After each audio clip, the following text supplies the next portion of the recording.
Hey ladies and gentlemen, Stephen here from the YouTube channel Redolessence. Thank you so much for tuning in. I really do appreciate it.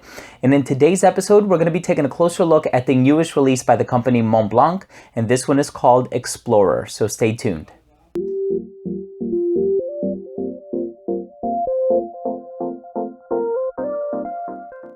The company Mont Blanc is a company that came out in 1908. They are known for their fine writing instruments, so they do make pens, but it wasn't until almost 100 years later in 2001 that they released their very first fragrance. It was a women's fragrance, and it wasn't until 2005 that they released their very first fragrance for men, which is called Star Walker. Today they have a total of 27 fragrances, and they have a few different collections. So there's the Legend collection. This is the first fragrance of its kind, and it is available in a few different sizes.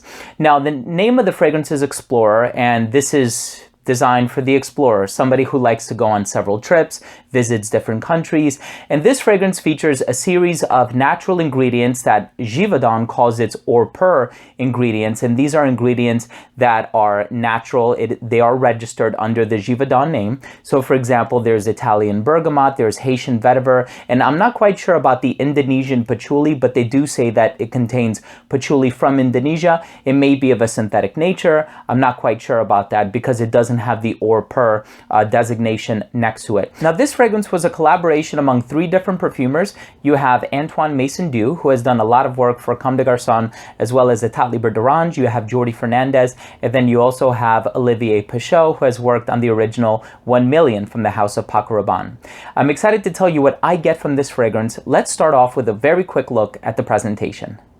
The presentation for Mont Blanc Explorer is rather simple. You have the information on the front of the box here, the name of the fragrance, the name of the company, and then on the very bottom is where you'll find your UPC, and the serial number will be printed in beige ink on the right there.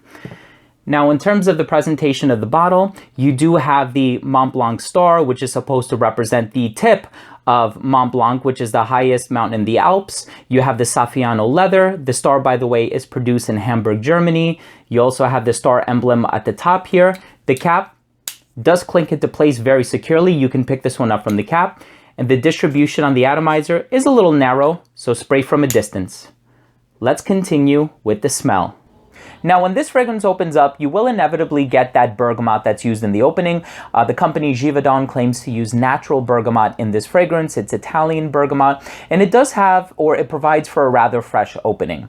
Once it starts to transition into the mid, however, you do pick up on this note of pineapple that's in there. Now, I'm given to believe and understand that it's not on account of real pineapple. As a matter of fact, pineapple isn't even listed in the note breakdown. What I'm given to understand it is a synthetic aroma molecule by the name of manzanate. Manzanate is found in a lot of fragrances ranging from Club de Nuit Intense for Men by Armaf to Creed's Aventus. As a matter of fact, many people are calling this fragrance a clone of Creed's Aventus.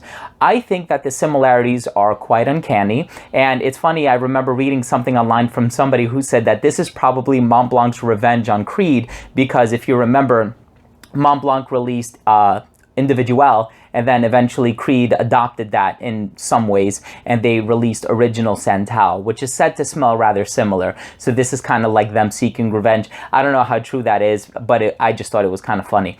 So it does have a little bit of like a sweetness in the mid, and then it eventually dries down to like this leathery, I don't get too much leather, but it kind of dries down to like this patchouli base, and they do claim to use patchouli from Indonesia as well as Haitian vetiver. This fragrance doesn't really come across green to my nose. It doesn't even come across rather earthy. If anything, it's a little citrusy, it's a little fruity, and perhaps I can pick up on a little bit of the pink pepper that's in there, kind of providing like a rosy nuance to it. And I would also venture to say that there's a good deal of vanillin that's used in the base, which is a synthetic counterpart to vanilla. All in all, I think as far as this blend is concerned, I think the ingredients are pieced together rather well. I think from a consumer standpoint, if you're on the market for an Aventus clone, there are a lot of fragrances out there that you can acquire for a much lesser price tag than this one. Of course, you can acquire L'Aventure by Al Haramain. You can acquire Club de Nuit Intense by Armaf. There's really no shortage of Aventus clones on the market. If you're looking into purchasing this one as a standalone fragrance, again, I think you should be your own judge. You should let your nose be your own judge. And if you like this one, I say it's worth picking up. All in all, I think this one will be successful on the market because it does smell good. I think a lot of people who are privy to a lot of the releases that have been a part of the fragrance industry will inevitably pick up on the reductive nature of this one. But all in all, I do think it's a fragrance that will appeal to a lot of people. And if my description of the scent appeals to you, chances are you might like it. See if you can at least sample it. I tried this initially at Macy's. Let's finish things up with the overall assessment. Now, first up, in terms of the uniqueness in the overall smell, while I do find the overall smell to be rather pleasant, to my nose at least, I don't think that this is a unique scent. I have done a video on my channel highlighting the top 10 Creed Aventus clones, and so there are well over a couple dozen clones of Creed Aventus on the market, so a lot of people will find this one to be rather redundant, and I don't blame them. In terms of the longevity, I do think the longevity is average for this one. I got 6 to 7 hours. Projection was really good for the first hour. It radiated within an elbow's length. You got a nice cloud. And then right around the 3-hour mark, it kind of sat very close to the skin, thus making it a bit more of like an intimate scent. In terms of the versatility, I think this scent has the highest versatility. And I would say the same thing about Club de Nuit, and I would say the same thing about Creed Aventus. I think you can wear this one in all seasons, all occasions. Perhaps the only thing hindering the versatility a little bit is the fact that it does lean a little masculine, and that's, you know, if you're used to smelling Aventus and other Aventus type fragrances on men, then you will inevitably associate this fragrance as such as well. And last up, in terms of the presentation, I think it's rather nice. I think for a standalone new designer fragrance, it's one that'll pop. It definitely has that star on there, so there is that brand recognition that's coming into play. So the final verdict on this scent, if you're in the market for a fresh, citrusy, pineapple-like scent, I think this is one that will appeal to you.